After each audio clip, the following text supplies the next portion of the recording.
Everything hurts, our hearts shadowed and strange, minds made muddied and mute. We carry tragedy, terrifying and true, and yet none of it is new.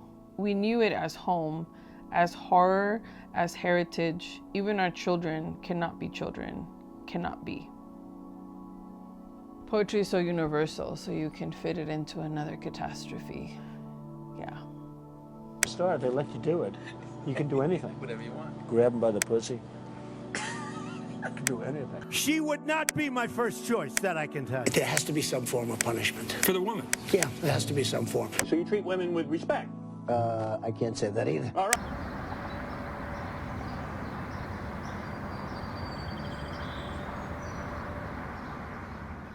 Hi everyone, my name is Melissa Garcia. I'm an assistant professor at the University of San Francisco in the Rhetoric and Language Department. This is my third year at USF. Being a first-gen professor, woman of color in higher education can have its pluses and minuses. It can be a little bit of a roller coaster, and it can feel like sometimes things are against you, things are on your side. So as a Latina professor, specifically having a Central American background, there is certain different rhetoric and histories. It's almost like explaining my family background is really different maybe than the dominant narrative, which can be that Latinas are usually Mexican. I always like to emphasize that I am Central American and that I am first gen because there's not a lot of representation. You know, underrepresented communities, rest is unheard of.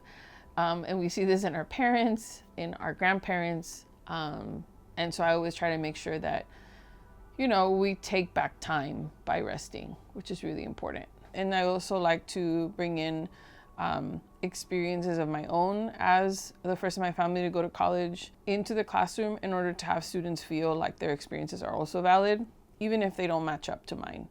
If I could describe in one word how I felt in the past week since the elections, I'm gonna cheat because it's gonna be 2 words. I would feel threatened, and I also feel responsible. The night of the election, someone mentioned praying earlier in a class, but I prayed. I also was crying already. I was very frustrated. And I got really upset. I got upset because I do have family members who vote for Trump. I have a very difficult time understanding how they would do that, especially when we're considering like the immigrant community. And just, you know, the level of mediocre, I can't cuss, so I can't say bad words.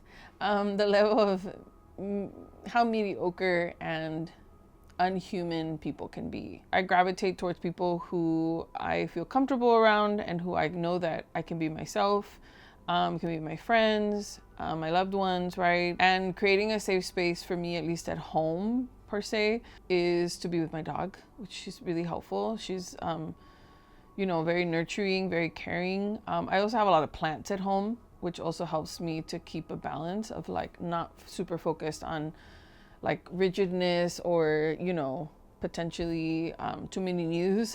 Sometimes I'm just caretaking my plants. The next thing, which isn't part of this room, are the books. Like, I have a miniature library at home that I've since yet started because I keep bringing books home from my office here on campus.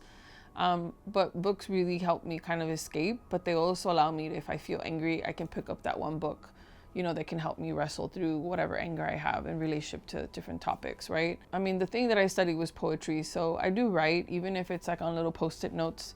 I do have like a little post-it here of little things that I write, and that really helps me compartmentalize my emotions. So I'll do that anywhere, really, like the books or the post-it note writing of the poems.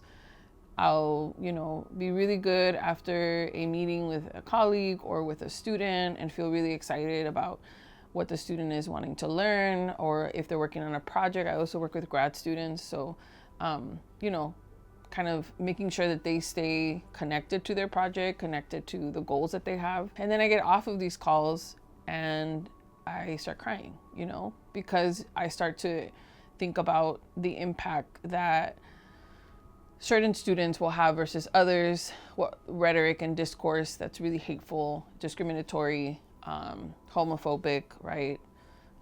In any bad thing you could ever think about, right? That this particular presidency will bring. And so at USF, I have felt that I've been allowed to work with students and kind of nurture their experiences enough through the projects that we do in order for them to find a voice and to uncover aspects of their identities that they may not think about maybe on a daily, think critically about fun things like music and create their own playlist. And then also think about other things that are fun, like creating a cookbook in class. Precisely today's November 15th, in class, I asked all 3 sections, like, what are you doing for self-care? You know, it's only been a week since the election results, and you could already feel like a shift in the energy and I can hear it in the silence in the classroom when you ask a question. And part of it, yeah, it's the end of the semester, people are tired, but there's just an extra added layer. For students that are feeling potentially, or younger people that are feeling like the world's kind of ending and there's like no way out as far as continuing with their dreams and their aspirations, just know that there are people fighting for you, you know, and that there will be or will exist a tomorrow. It might take some time to reshape it and mold it back maybe to what it was, but there will be a space for you.